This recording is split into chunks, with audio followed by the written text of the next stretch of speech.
ఒక్కసారి కొమ్మూరి గోల్డ్ కి కాల్ చేయండి. తాకట్లో ఉన్న మీ బంగారాన్ని విడిపించి మార్కెట్ ప్రైస్ కి వాళ్ళు కొనుక్కుని మిగతా డబ్బులు మీకు ఇచ్చేస్తారు. హలో అండి, అందరికీ నమస్కారం.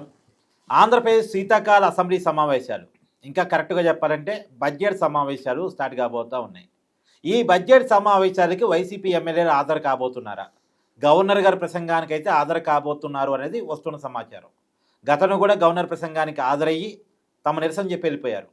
అయితే వాళ్ళు వచ్చింది తమ అటెండెన్స్ కోసం, తమ మీద బహిష్కరణ వేటు, అనర్హత వేటు పడకుండా కాపాడుకోవడం కోసం అని చెప్పేసి గతంలో చర్చ జరిగింది. కాకపోతే ఇది గవర్నర్ గారి ప్రసంగానికి రావటం అనేది అటెండెన్స్ కింద తీసుకోము అని అసెంబ్లీ స్పీకర్ అయ్యన్న పాత్రుడు గారు చాలా క్లియర్గా చెప్పారు. అయితే మళ్ళా గవర్నర్ గారి ప్రసంగానికి వస్తున్నారు.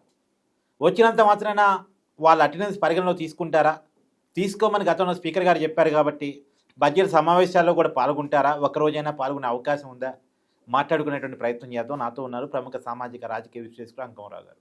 సార్ నమస్కారం. నమస్తే అండి. సార్, ముందుగా వైసీపీ వాళ్ళు అనుకుంది ఏంటంటే, మాకు ప్రతిపక్ష హోదా ఇస్తే తప్ప, జగన్మోహన్ రెడ్డి గారికి ప్రతిపక్ష నాయకుడు అనేటువంటి ఒక హోదా ఇస్తే తప్ప అసెంబ్లీకి రాము అని వాళ్ళు కరాఖండిగా పార్టీ పరంగా చెప్పారు. కానీ తర్వాత కొంచెం మెత్తబడ్డారు. ఎందుకంటే వాళ్ళ మీద చర్యలు ఉంటాయని ఒక భయం కారణంగా గవర్నర్ గారి ప్రసంగానికి గతంలో వచ్చారు, ఆందోళన చెప్పారు, వెళ్ళిపోయారు. కానీ అది పరిగణలో తీసుకోమని స్పీకర్ గారు చెప్పారు కాబట్టి ఈసారి అసెంబ్లీ సమావేశాలకు వస్తారా, రాకపోతే చర్యలు తప్పవా అంటే ఏం చెప్తారు? ఇప్పుడు గవర్నర్ గారి ప్రసంగం అంటే ఉభయ సభలు సమావేశం ఉంది. అవును, శాసన మండలి సభ్యులు, శాసనసభ్యులు దాంట్లో పాల్గొంటారు కాబట్టి గవర్నర్ గారు వాళ్ళని ఉద్దేశించి మాట్లాడేసి ప్రభుత్వం గతంలో సాధించిన విజయాలు, ప్రభుత్వం చేపట్టబోతున్నటువంటి కార్యక్రమాల గురించి వాళ్ళకి వివరించి వెళ్ళిపోతారు. ఆ తర్వాత దాని మీద చర్చ జరిగిద్ది. ప్రభుత్వం వాటిని సమర్థిస్తూ మాట్లాడుతుంది. అలాగే గవర్నరు ప్రసంగానికి ధన్యవాదాలు తెలిపే కార్యక్రమంలో ఎవరైతే ఈ సభ్యులు ఉన్నారో 11 మంది సభ్యులు వీళ్ళ అభిప్రాయాలు కూడా చెప్తారు, దాన్ని కూడా పరిగణలో తీసుకుంటారు.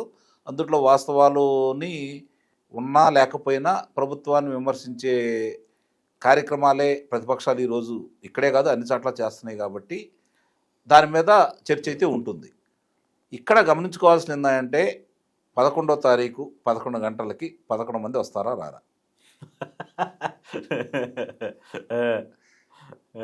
నాకు వచ్చిన ధర్మ సందేహం కట్టవారు. 11వ తారీఖు 11 గంటలకి ఈ 11 మంది వస్తారా రారా? మామూలుగా మనకున్న సమాచారం ప్రకారం గవర్నర్ గారి ప్రసంగానికి వీళ్ళు వస్తున్నారు అని, సరే పోయినసారిలాగా వెళ్తారు. కానీ ఈ తడవ దాన్ని పరిగణలో తీసుకోమంటున్నారు కాబట్టి వచ్చిన రోజు 11 నిమిషాలు ఉంటారా అని అది కూడా డౌటే కదా. ఉంటారులే 11 నిమిషాలు ఉండి మధ్యలో అయినా వెళ్ళిపోవచ్చు. ఆ తర్వాత వీళ్ళు మళ్ళీ వస్తారు, గ్యారెంటీకి చెప్తున్నాను నేను. ఈ 11 మంది ఈ 60 రోజులు పూర్తి కాబోయే లోపు 60వ రోజు, 59వ రోజు, 58వ రోజు అట్లా విడతల వారీగా కొంతమంది సభకు వచ్చేసి సభలో పాల్గొని సంతకాలు పెట్టి టీఏలు డిఏలు తీసుకొని వాళ్ళ సభ్యత్వాన్ని నిలుపుకోవడం కోసం సభకి వస్తారు. ఎందుకంటే వాళ్ళు చెప్పుకున్నట్టుగా వాళ్ళ నాయకుడు కానీ వాళ్ళు కానీ సింహాలు కాదు, పులులు కాదు. అర్థమైందా? వాళ్ళు ఏకాడికి పోరాడే వ్యక్తులు కాదు, వాళ్ళు పిరికి పందలు. అది కూడా చెబుతున్నాను నేను. ప్రజా సమస్యల మీద వాళ్ళు వచ్చి ప్రభుత్వం ఈరోజు నడుస్తున్న విధానం మీద కావచ్చు, వాళ్ళ సమస్యల మీద కావచ్చు, ఒక శాసనసభలో వాళ్ళు మాట్లాడేదానికి ఉన్న విలువ బయట ఎన్ని మాట్లాడినా ఉండదు. అది రికార్డులో కూడా ఉండదు, చెరిపేస్తే చెరిగిపోయేది కాదు అది.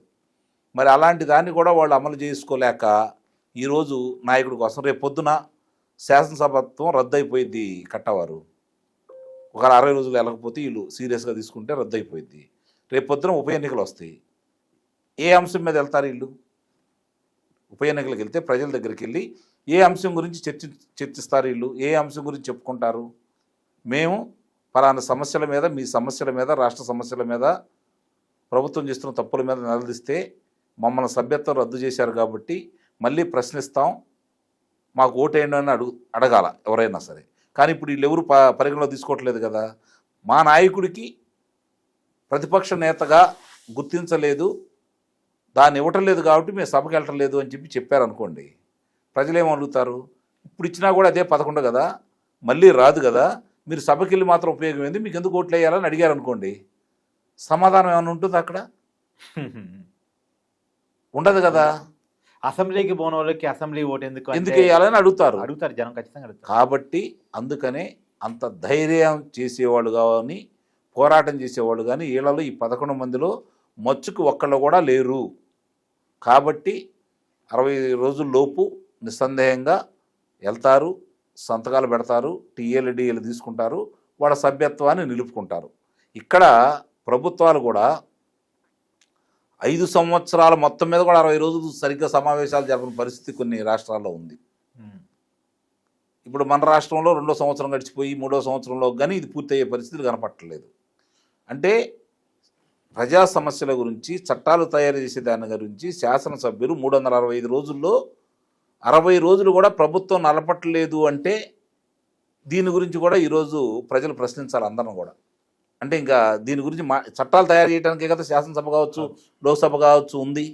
వాళ్ళు చేసిన చట్టాలని ప్రజల మధ్య ప్రజల కోసం చేయాల్సిన బాధ్యత ఎవరి మీద ఉంటుంది? అధికారుల మీద ఉంటుంది.